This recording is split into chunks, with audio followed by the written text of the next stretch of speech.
கர்த்தருக்குள் பிரியமானவர்களே, இயேசு கிறிஸ்துவின் இனிதான நாமத்தினாலே உங்கள் எல்லோருக்கும் என் அன்பின் வாழ்த்துக்கள். அற்புதங்களையும் அதிசயங்களையும் செய்கிற கர்த்தராகிய ஆண்டவர் நம்மளோடு கூட இருக்கிறாரு. சில நேரங்களில் ஆபத்து காலங்கள் நம்மளை நோக்கி வரும்போது நம்ம கலங்கி போவோம். என்ன பண்ணுறதுன்னு தெரியாமல் யோசித்து கொண்டு நம்மளை அறியாமலே நம்மளுடைய மனம் கசந்து இப்படிப்பட்ட காரியங்களில் மனசில் போட்டுக்கொண்டு குழப்பி கொண்டு இருப்போம். இதே போல் இந்த சூழ்நிலை ஒரு தெய்வ மனிதர்களுக்கு வந்தது. அப்போது எலிசா ராஜா மூலம் ஏசப்பா சொன்ன வார்த்தையாவது, நீங்கள் காற்றையும் காண மாட்டீர்கள், மழையையும் காண மாட்டீர்கள், ஆனாலும் இந்த பள்ளத்தாக்கு தண்ணீரால் நிரப்பப்படும்னு ஏசப்பா சொன்னாங்க. நீங்கள் காற்றையும் பார்க்க மாட்டீங்க, மழையும் பார்க்க மாட்டீங்க, ஆனால் தண்ணீர் நிரப்பப்படும்னா இது யாரால நம்ப முடியுமா?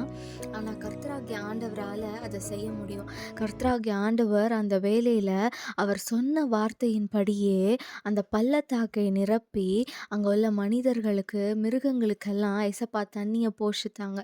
அதே போல தான் நம்மளுடைய வாழ்க்கையில் நிறைய போராட்டங்கள் இருக்கும்.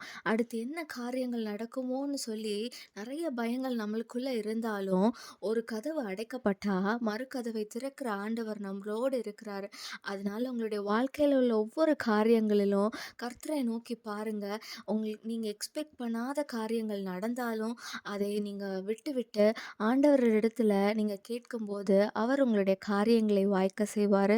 அதே போல் நீங்கள் ஆண்டவருடைய சமூகத்தில் மாத்திரம் இருக்கும்போது உங்களுடைய கஷ்ட காலங்கள் எல்லாவற்றையும் அவர் சந்தோஷமான நாட்களாக மாற்றுவார்.